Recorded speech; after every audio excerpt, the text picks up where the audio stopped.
Esse é o Em Detalhes do episódio 3 da primeira temporada da série Anéis de Poder, a série de O Senhor dos Anéis. Como de costume, esse vídeo serve para ampliar os detalhes apresentados no episódio e apresentar mais ainda o universo do Tolkien. Entenda, eu não tenho intenção de dar spoilers da grande lore, né, do grande conhecimento, etc., da grande história. Então sempre eu vou tentar me ater ao que a gente viu pelo menos até agora dessa história aqui de Anéis de Poder. Mas também sem deixar de dar alguns flertes para te chamar a atenção para possíveis caminhos aqui que essa série pode tomar. Eu também lanço um outro vídeo, e esse é sobre o episódio em si, é meio que uma análise do episódio, o que aconteceu lá de fato. Aí eu falo também tecnicamente alguns pontos, dou umas reclamadinhas, umas choradinhas e etc. Link tá na descrição. Por favor, deixa o seu like nesse vídeo, se inscreva para não perder nada e vamos lá pro vídeo. Partiu.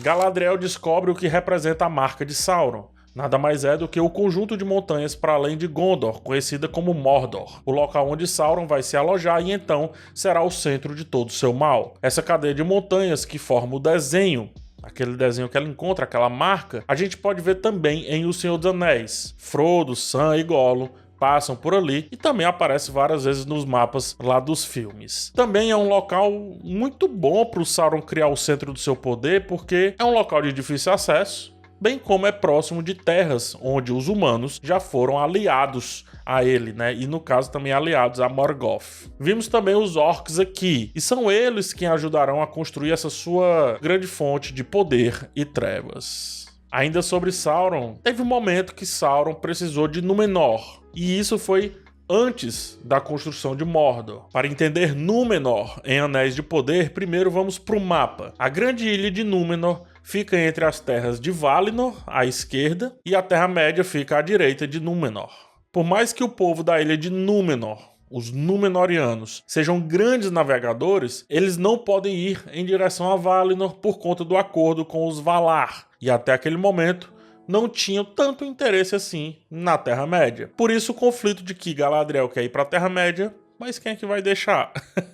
O conflito também tem outros motivos que a gente ainda vai descobrir, mas por enquanto sem spoilers. Inclusive, eu vou falar bem por cima sobre Númenor para não dar possíveis spoilers do que pode acontecer na série. Se você quiser um vídeo sobre Númenor na obra de Tolkien, comenta aí que eu faço todinho para você. A ilha de Númenor foi um presente dos Valar, como eu estava dizendo, e esse presente foi dado aos homens depois da guerra contra Morgoth. Morgoth é o antecessor de Sauron lá na Primeira Era, também já explicado em vídeos anteriores. Elros, irmão de Elrond, é o pai fundador da ilha, sendo então o primeiro rei de Númenor. Foi dada a escolha para Elrond e Elros viverem ou como homens ou como elfos. Por isso o quadro lá no Salão do Saber, né?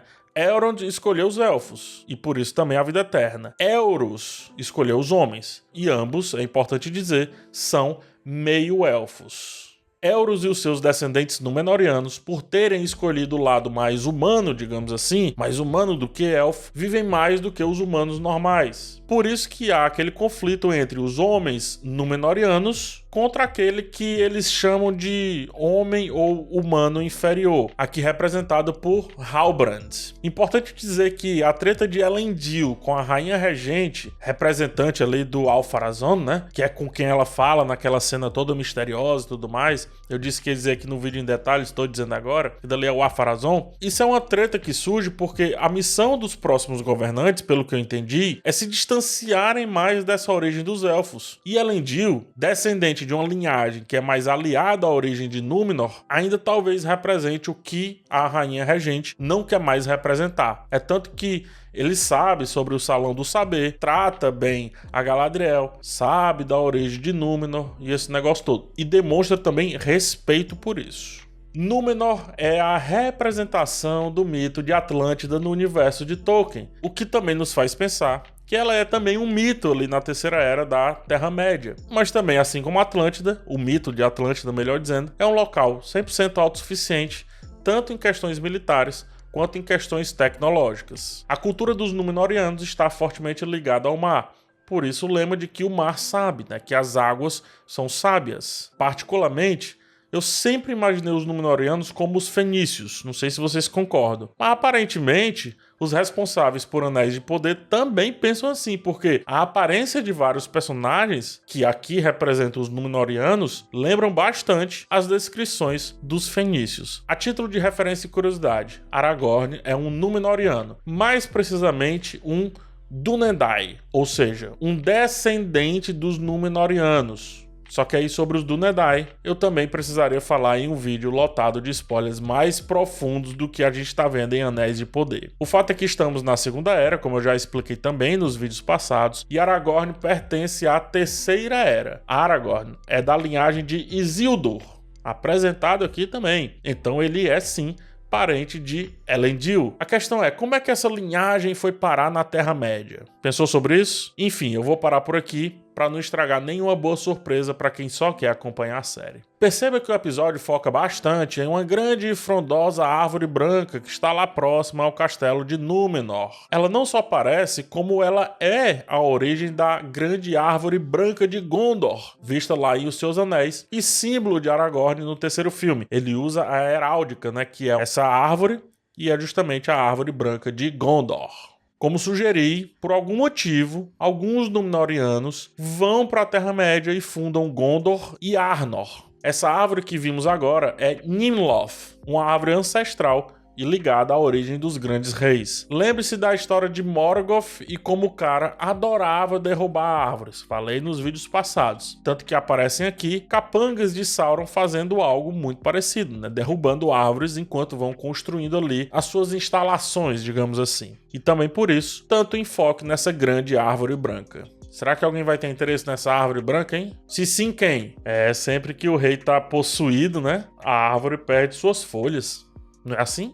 A título de curiosidade, a flora de Númenor era muito específica, várias espécies de plantas só eram encontradas lá. Essa flora específica é parte dos presentes dos Valar para a formação desse povo. Algumas árvores, como Laurinki, acredita-se que veio da grande árvore de Valnir, que é Laurien, aqui deu origem a Silmarils. Fomos apresentados a personagens importantíssimos para a grande história: Elendil e Isildur, pai e filho respectivamente. Isildur, já adiantei no vídeo de análise, foi mostrado no prólogo de Os Seus Anéis. É ele quem desfere o golpe final em Sauron com a espada chamada Narsil, mais precisamente a espada quebrada de seu pai, que é a Narsil. Depois, Isildur cai para o poder maléfico do Anel e aí o resto é história. Elendil também aparece no próprio Seus Anéis, nesse prólogo aí que eu acabei de falar, né? Então vale dizer isso também. E a gente viu aqui também chegar na série a filha de Elendil e irmã, obviamente, de Isildur, que é Anarion. Vale dizer que no original, Anarion é um homem, mas aqui foi adaptado como uma mulher. A rainha regente dá um cargo novo para Elendil e oferece-lhe uma espada. Você está se perguntando, que espada é essa? Será que essa espada é a Narsil? A espada que derrotou Sauron e você falou agora há pouco? Cara, pelo design, que inclusive fica mais claro num dos posters que foi divulgado ali, não faz sentido ser Narsil. A não ser que a espada ela vá ser trabalhada, retrabalhada, construída, reconstruída, até chegar na forma que a gente conheceu e que é a forma estabelecida pelos filmes. Mas, até agora, não é Narsil, não dá para confirmar isso. É tudo diferente. A lâmina é diferente, o pomo, né, a parte de cima é diferente,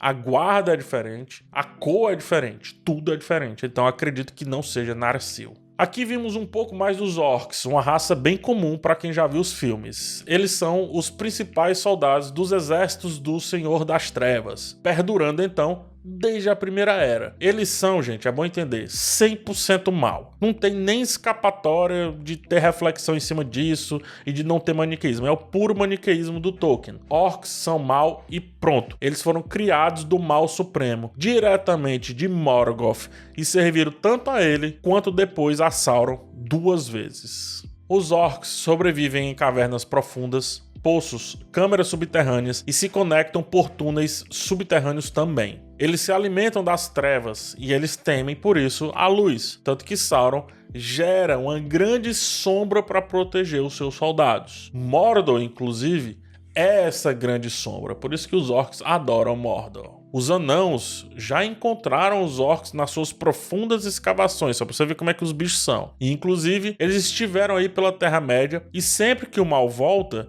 eles começam a emergir dos seus buracos, ou seja, eles vão ficando mais próximos da superfície. É exatamente o que está acontecendo aqui. Eles não chegam a ser muito organizados, né? E de maneira isolada, não são tão problemáticos. Agora, os orcs, o grande lance deles é que eles geralmente estão em grandes números. Na verdade, em grandíssimo número.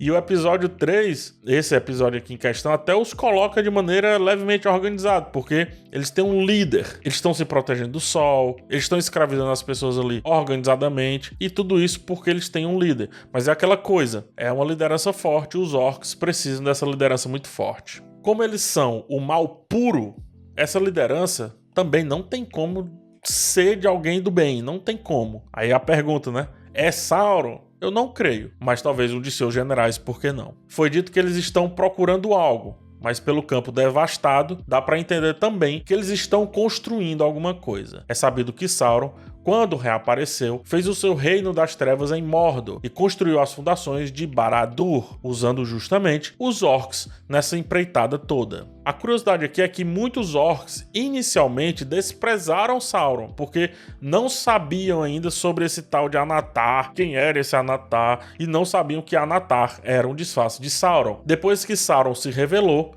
ele conseguiu praticamente ter todos os orcs a seu dispor, e por isso aumentou bastante ali o seu poder. Depois da Segunda Era, como vimos também em Seus Anéis, os orcs foram para Isengard e também ficaram por Mordor, e aí eles se alimentaram de uma sombra deixada pelo mal do Sauron, mas também uma nova sombra criada por Saruman, que com a ajuda dos orcs criou, ou pelo menos trouxe à luz, ou melhor, trouxe às trevas, os Uruk-hai, né? Elevando mais ainda o poderio militar de Sauron. Uma passagem bem interessante do terceiro episódio diz respeito aos pés peludos que ficam para trás. Vamos perceber que aquela comunidade ela é muito pequena, né? Aquela comunidade que está imigrando ali com a Nora, etc. é muito pequena. Então, pelos vários nomes ditos, é capaz que tenha ficado muita gente para trás e mais até do que aqueles que continuam firmes e fortes ali naquela jornada. Note como o nome das famílias dos pés peludos são bem parecidos com os nomes dos hobbits. Eu diria inclusive que o nome dos hobbits são evoluções daqueles nomes pronunciados, que são nome de lugares, bichos, flora ou nomes de costumes específicos de uma família, né? Costumes ou até características. Se eles são maiores, menores, mais largos, os pés isso, os pés aquilo, etc. E isso me faz pensar sobre um complemento lá ao vídeo que eu fiz em detalhes do episódio 1 e 2, que é quando eu falo sobre os Harfoots, né, os pés peludos, e como eles deram origem aos hobbits. Eu sempre tenho dificuldade de pensar como se dá essa evolução. Então faz sentido ter sido desse jeito que eu tô falando, ou seja, a partir dos pés peludos que foram deixados para trás. E por isso, os hobbits, eles tanto pararam de migrar, quanto eles odeiam sair do condado, né? Coisa que eu já adiantei também. É justamente assim que as comunidades viram clãs. É justamente assim que os clãs viram comunidades maiores ainda. É assim que se cria uma cultura e é assim que viram nações. Ou seja, faz sentido que alguns desses deixados para trás foram parar em Hobbitown e de lá o condado, as terras próximas aos rios e por aí vai. É só uma sugestão, é só um pensamento para a gente refletir sobre essa questão que foi apresentada nesse episódio. Eu gostei bastante, inclusive. Mas, gente, por hora é só, tá? De novo, tem muita coisa para abordar, muita coisa, mas é como eu venho sempre dizendo, vamos aos poucos construindo essa grande árvore de conhecimento ao redor do universo criado por Tolkien. Por isso, permaneça aqui no canal, deixa a tua inscrição, deixa o like que o YouTube vai te oferecer mais desses vídeos. Muito obrigado por ter chegado até o final, um forte abraço em todos vocês e nos vemos numa próxima oportunidade. Tchau, tchau!